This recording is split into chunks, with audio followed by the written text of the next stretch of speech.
It's the Kenneth Johnson Show live on WPPM 106.5 Philadelphia. I'm excited to be here today for this show because this is what we do each and every Monday at 2 p.m. live on 106.5 FM. If you're just joining us, if this is your first time locking in with us, you picked a good one. If you ride around Philly listening to 106.5 FM, we appreciate you. I know we're streaming on LinkedIn Live. We're streaming, I believe, on Facebook Live. We are streaming on YouTube. There's no reason to miss this show.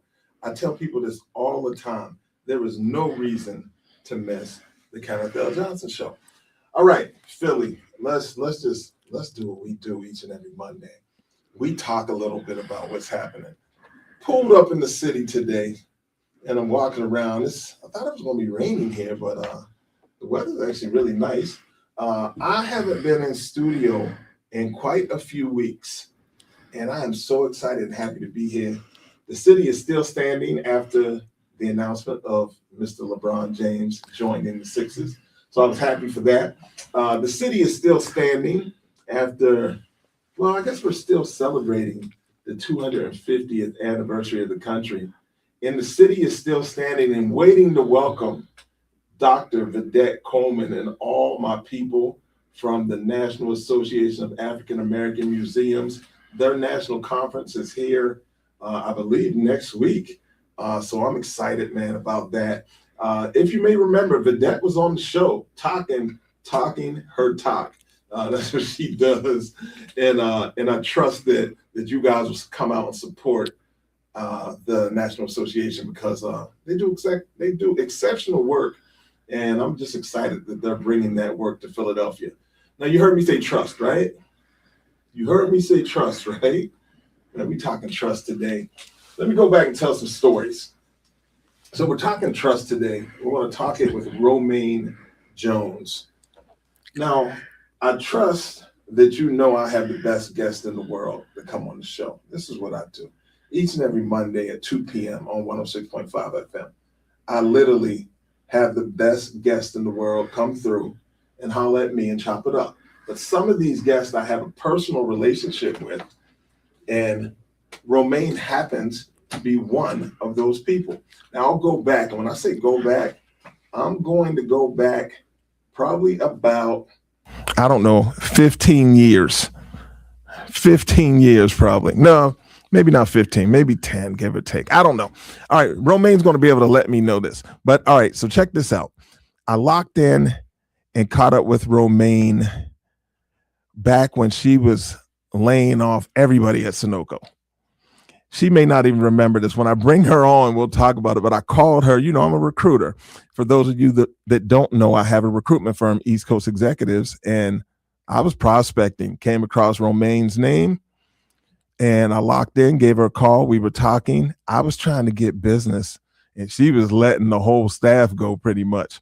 And that was when we started having a real conversation about trust. I think that was probably our first conversation. And that was a trust-based conversation because she was very vulnerable in saying that it's hard to look people in the face and tell them that they no longer have a job. And this was Sunoco, I believe, right? And these are people that have worked these jobs for decades, and you're sitting there and you're the bearer of bad news. So you know, she shared with me about that and how that was impacting even her mental well-being doing that work. But after that, we stayed in contact, and we stayed in contact to a point that we continued to support one another's work. She would come through and do things at the Urban League of Philadelphia, supporting them. I did an event at the library here, the free library on the Parkway. RoMaine came through and supported that. She was working with a casino here in the area, would always hit me up and say, hey, I'm looking for this, I'm looking for that. So when I tell you that I'm thankful for this person and I trust what this person says about the work that's out here being done, believe me when I say it. Help me in welcoming RoMaine Jones-Wise to the stage. RoMaine, what's good? How are you, sir? So good to see you. Happy to be here. It's good to see you as well. I'm excited and happy to be here with you today. It's been a minute. Like, I really haven't seen you in a minute. Yeah. Took me back to my Sunoco days. Yeah, you're back to the Sunoco days. Yeah. That's where we kind of linked up. So all right, listen. You got a lot of stuff going on here. If you don't mind, you can tell our audience a little bit about yourself. I'd appreciate it. Sure. So I am RoMaine, better known as Ro or Lettuce. I am currently, that's my running joke. People probably know. If people go, oh, they never forget me. You'll never forget it. Good point. That's true. I am currently the senior consultant with Exude Human Capital here based out of Philadelphia doing HR consulting. And I'm also the founder and principal of a Wiser Choice Consulting, which is my firm. And I absolutely love what I do. I work at the intersectionality of HR, leadership development, inclusion, and belonging, but I have a passion for seeing people succeed and thrive. And I work from the mindset of having a heart for people and a mind for business. So I am the perfect storm in any organization because I see people for who they are and identify ways to solve problems that most people just overlook. The problems that most people overlook. And wow, you kind of dropped me off right where I wanted to go. People are overlooking the importance of trust, emotional intelligence, all of those things in the workplace. This is the Kenneth L. Johnson Show, where we talk career, culture, community. And this is our leadership series. And I wanted to have you on to speak about the importance of leaders really locking in and being a place where trust exists, right?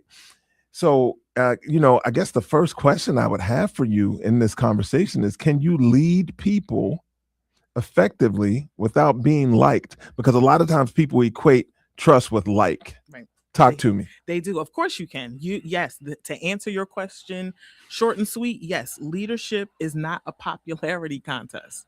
It's about trust and relationships. And I think the challenge is we haven't clearly defined what type of relationships we should be having in the workplace. Everybody does not have to be your friend. You can have colleagues, you can have mentors, you can have associates. And that clear definition creates healthy boundaries. Okay.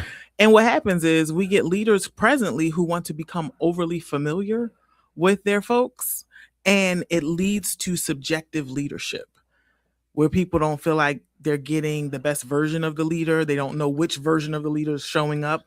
Am I talking to my supervisor or am I talking to my friend? Okay. And it creates challenges, especially when holding people accountable and having those challenging, or what I like to call constructive conversations. Constructive conversations. You spoke about boundaries. It's interesting. We've had a ton of coaches come here on the platform, and even speakers that kind of have books. I mean, listen, the coaches, Nicole Smith, Julia Rock, not a coach, but a speaker, Minda Harts, all of them have said something about boundaries. And then you bring a trust conversation and you're speaking about boundaries. So how are boundaries created, or when are boundaries created within the work relationship? So boundaries are created at the beginning. It's kind of setting clear expectations of what you want. And it's a dialogue. It's not a one-sided conversation. What is it that you want from people? How do you expect your team to operate and function? What is it you're looking for from your leader? And being clear. How do I communicate? What are my preferences? What do I need to be successful? What do you expect from me to be successful? And really kind of setting it clear, especially when people have gone through transition with a lot of change in org structures or leadership changes, just making sure that conversation is happening. That conversation happening is so important to us.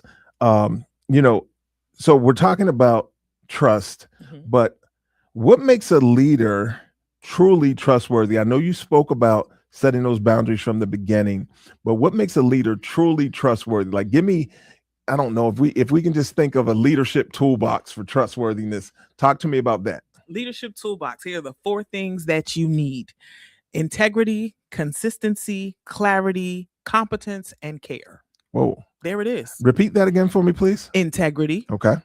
Consistency. Yes. Clarity, competence, and care. Got you.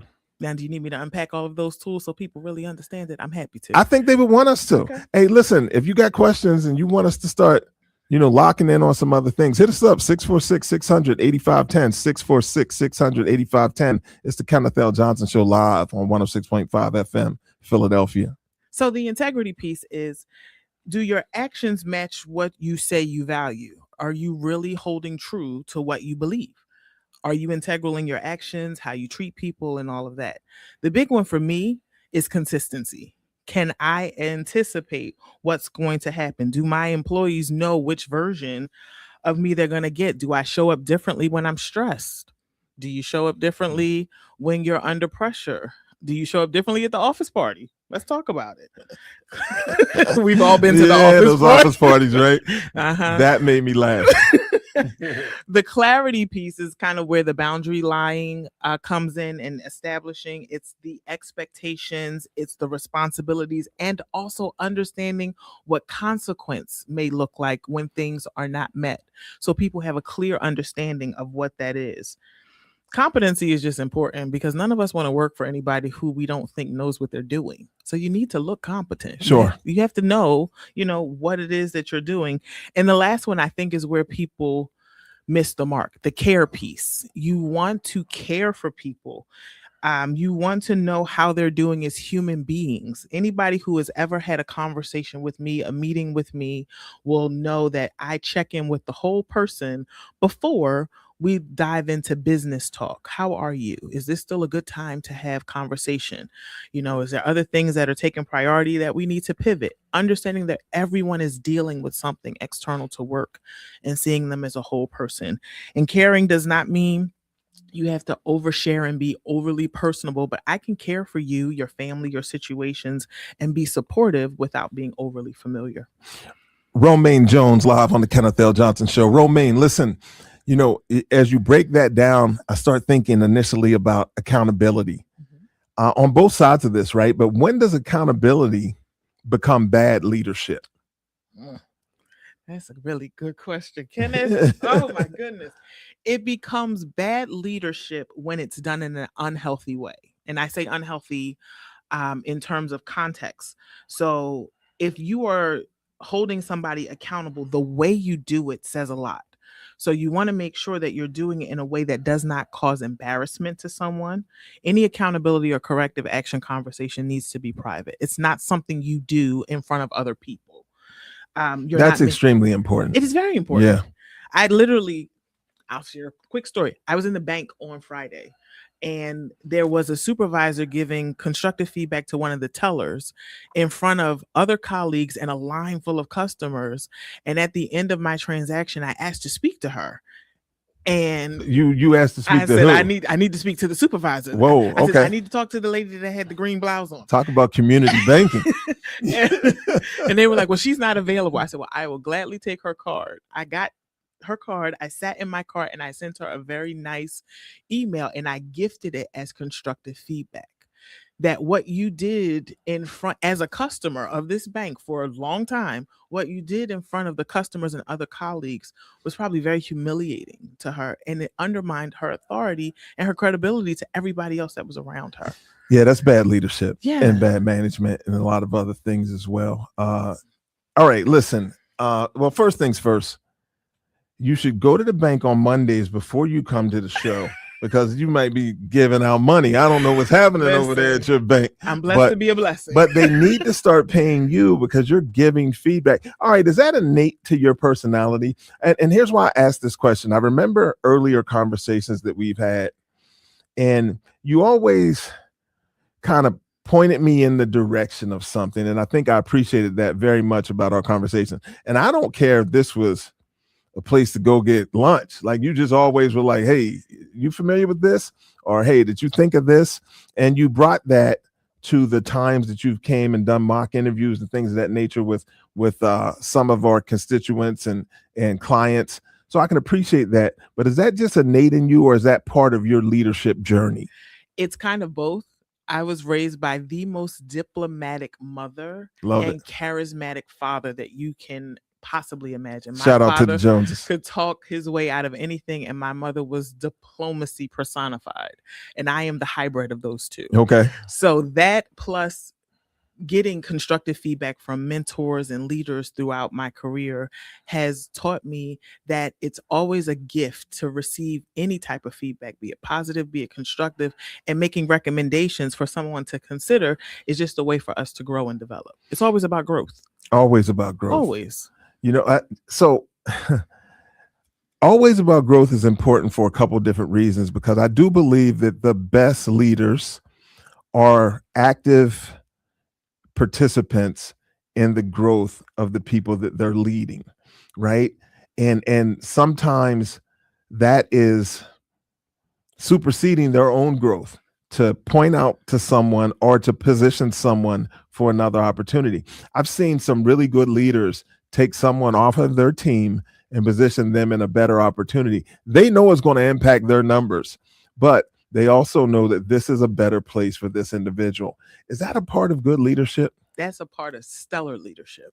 I love it. It is something that you should strive for, to empower people to do better than you are. So true leadership is cultivating future leaders to be able to multiply impact. And it is something that I've seen in organizations. It's something that I've seen in churches, and it is something that I aspire to be able to create, to understand the work does not end with me. It's going to carry on. Yes. And even if that means that person is carrying on somewhere else, I've still left something tangible. It creates legacy. People will remember that you remember your good leaders. Sure. Always. 20, 30 years ago, I remember the leaders that have had a profound impact, some of which I am still in contact, some have gone on and passed on, but the mark, and it hasn't always been the leaders that were the nicest. It was the ones that were honest and trustworthy and candid. So it's interesting when you speak about that. I still stay in touch with the person that introduced me to executive search. He was such a positive influence and a good leader, but he was a good leader for me. It might not have worked for everyone, but for me, he basically was like, there's the phone. I have a blueprint. Might not be the one that you want to follow, but do your thing. And then I'll tap you on the shoulder if I think there's another way you need to go. And that's what I needed from a leader. As you look back on your leadership journey, can you tell me what is different than what you thought? Like, is there something out here where you're like, wow, my opinion of that has changed over the years? Yes. The need to be liked has drastically changed. Okay. I would much rather be respected than liked. And I've learned that it's okay if people don't like me. I know I'm not everybody's cup of tea, and I prefer coffee instead anyway. But needless to say, going into certain situations and learning not to take everything personal is okay. Yeah. You build thick skin, but I show up as my authentic self in all engagements. It doesn't matter if I'm talking to a CEO or a company or the person cleaning the bathroom. I give respect where respect is due. But RoMaine, it's hard not to take bad leadership personal. That's a difficult thing. Do you have any advice for people, or tips even for people that are struggling with that? Bad leadership is kind of a learned behavior because we're replicating what we've either seen done previously that we thought worked, or we're doing the complete opposite because of the experience we had. Okay. And it's a multi-generational thing, because depending on where you work and the age in which people came up, their leadership styles differ. Generations prior to me, you left work at home. That's wrong. You left home at home. You brought work to work. Sure. That was it. It didn't blend. Well, after the pandemic, we've all blended. Like you all show up. We bring everything with us everywhere we go. That's a good point. But we have to be able to understand that people do have feelings, and while some people think feelings don't matter, the impact of how you're engaging with people matters. So my recommendation would be, if you're offering leadership feedback, it's not an attack on the person. Be very specific about the action, observation, or behavior that you need to see change. Well, we're engaging with you today on the Kenneth L. Johnson Show, live on WPPM 106.5 Philadelphia. RoMaine Jones, Kenneth L. Johnson, having a conversation about trust. RoMaine, what is the biggest mistake that you see leaders make in regards to trust? They don't admit when they're wrong. That's frustrating for everybody on the other side of that. Yes. Why is that? Is that just a general thing with people? People struggle to admit. That's not even a leadership thing. No. That might be a personal flaw, a personality flaw for a lot of people. It's a challenge because we feel like we always have to be on and be correct. But true vulnerability is admitting when we get something wrong, learning from it, taking it as an opportunity to do something differently going forward. And leaders who can own a mistake will have more credibility with their team because they're not going to point blame at their team when things don't go right. I'll own it. It was my mistake. I misstepped. Or even asking their team, how can I be of support? What role did I play in this mishap? Because sometimes, leaders inadvertently cause fumbles on their teams and they don't even know it because they're not courageous enough to ask their team for feedback. You have to be courageous. You have to have thick skin. I know you mentioned that as well. Are there any other things that you see that are needed for leadership success? To be able to actively listen. Active listening is extremely important on both sides of that. Even if you're someone that's following a leader, how are you learning if you're not listening? And I think sometimes you get into these meetings and as a leader, you want the ideas from your team, but you also have a plan. And if you didn't convey that plan well enough, maybe they don't know where you're trying to go. So that's important as well. So it's all kind of a circle of feedback, a feedback loop. Let's call it that, right? Yes. So talk to us a little more about that. So feedback loop is if you're giving vision, because some leaders are wonderful visionaries. They can see far off and this is where we want to go. But if you can't detail that or kind of make that tangible or palatable for people, it's kind of hard to figure out where they fit in. So being specific and giving directives, listening, and having multiple ways for people to give you feedback. Everybody's not going to talk out loud in the meeting. Some people are very uncomfortable having conversations in meetings, but if you ask for feedback afterwards and have a way for them to have a repository or send an email or a Teams or a Slack or something, give them another method so that they know that their voices are being heard. And then even if you don't take their recommendation, acknowledge it. Very important. How has leadership changed? And I love that. I love the answer you just gave. It just made me think of a question. We were speaking, I don't know if it was then in this interview or even earlier, but we were speaking about the pandemic. And yeah, it was prior to this interview. How has leadership changed, or the effectiveness of a good leader changed in remote work environments, hybrid work environments? A lot of people are struggling to kind of cross those lines. Talk to me about what they need to do. If there's any resources out there that you've came across that you may be willing to share with them. I just need to learn about this. The hybrid remote environment can be very challenging if it's not managed well. One thing I highly recommend, and I talk to a lot of my clients about this, is that when you are not physically in the same space with a person, there still needs to be an accessibility point. It needs to be like an open water cooler hours on Teams, pop in and chat. That's a great idea. Yeah. Like, how we pop our heads in when we're in the building, like, let me just ask you a quick question. Set that up virtually and it goes a very long way. Our team at Exude is 90% remote. Okay. And we have check-in times where we're all readily available, ping for a quick question. Everything doesn't have to be a formal meeting because meetings make people nervous. I don't know why. They feel like they have to be very well prepared, but I am also a fan. Send your agenda before your meeting and then really decide if a meeting needs to be a meeting or could it be an email. Well, sometimes when that agenda is sent, it seems like it's too late. They're already locked in, but I guess it's not. But I can appreciate that.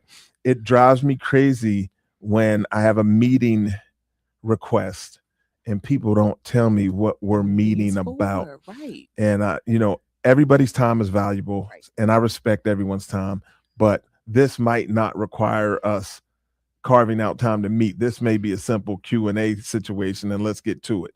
One of my favorite resources to give clients is the meeting decision tree. Does this really need to be a meeting? Because everything does not have to be a 30-minute sit-down conversation. Understand what you're looking to achieve. Is this a brainstorm? Do you want feedback? Are you trying to solve a problem? Kind of go into the conversation understanding what the outcome is desired. A lot of times we just put, times on the calendar just to connect with people. Not the ideal thing to do. Make sure people know what's expected. Send an agenda when you can so people know how to prepare so they can fully contribute. So we don't spend time planning meetings to meet about things that we're going to eventually have to meet about and then circle back when we could really just be doing the work. I'm laughing because I have a couple of those meetings on my schedule right now. They're not my meetings. They're other people's meetings, but I have them. Listen, you spoke about the meeting decision tree, and I haven't heard that term. Talk to me about that. So the meeting decision tree is kind of asking a set of questions before you decide to make something a meeting. What am I looking to achieve? Do I need am I giving directives? If I'm just giving directives, can I send it in a memo form? Or for people who don't like to read a lot, can I voice record it or video record it and send it out? Does not need to be a meeting if I'm just giving directive, if it's one-way conversation. Meetings typically need to be a dialogue, an exchange of idea. If this is one-sided conversation, there's a different way to do it to save everybody's time. Can it be a memo? Can it be a meeting? Can it be a feedback request? If it's a brainstorming session, how do people need to come prepared? Making sure people are fully equipped to contribute, and then also taking into account that everybody processes differently. So we want to be inclusive for all of those like myself with neurodivergent conditions. Yes. All right, we're coming down the stretch here, RoMaine. How do you lead people who don't trust you? First off, don't demand trust. I'm gonna just start there. Okay. You have to diagnose what it's missing. Be courageous enough to ask yourself, is it me? Did something happen prior to me? Is this about a broken relationship or mistrust with a previous leader? And it's really kind of diagnose what's missing and then giving consistent behaviors that will form both personal and operational trust. You can't demand it. If people force you, it's gonna have it's gonna be counterproductive. Amazing answer. And we do not want things to be counterproductive. Speaking of being productive, let's talk about it. Tell our audience how to stay connected to you and the things you're working on. Sure. You can find me on LinkedIn. The name is RoMaine Jones-Wise. You can find me there. And I am also listed as the senior consultant on Exude Human Capital's website. And the Wiser Choice branding is a work in progress, which will be uploaded sometime in Q4. But you can always find me on LinkedIn. All right. So I love having like the last 2 minutes to just have a chat about whatever, right? You were telling me that you're in the process of writing a book. Yes. Talk to us about that real quick. What's the book about? Just tell me a little bit about what I can anticipate locking into when I receive this. So the book is my journey of returning to work after significant loss. My mother and my husband passed away in 2023, and navigating work after that level of grief was something profound. And this is my survival guide and the things I wish somebody had told me before coming back to work, and the ways to engage with people, set boundaries, and kind of free ourselves from the expectation of coming back to work as the person we were before the loss. Looking forward to getting my hands on that. Please keep us posted. We'll have you come back when that's released, and we'll talk about it, because that's what we do on the Kenneth L. Johnson Show here on WPPM 106.5 Philadelphia. RoMaine Jones-Wise, I really appreciate you coming by today and hanging out with me. Thank you so much for having me. Always amazing. I truly consider you a friend. I love when I have friends, not of myself, but of the show, come through. I know you're a big supporter of the work that we do. You tap in and check in on LinkedIn. We appreciate it. I smile when I see it, and I'm smiling today because I think the goal is always to amplify the voices of people that are brilliant. RoMaine Jones-Wise truly is that, but also to provide you with information that you can't really find anywhere else. It's the Kenneth L. Johnson Show. We do it each and every Monday at 2 p.m. live on WPPM 106.5 FM Philadelphia. Again, you can catch us LinkedIn Live, Facebook, YouTube. There is no reason to miss the Kenneth L. Johnson Show. We're going to see you next Monday. We're locking in, man. It's the Kenneth L. Johnson Show live, WPPM 106.5.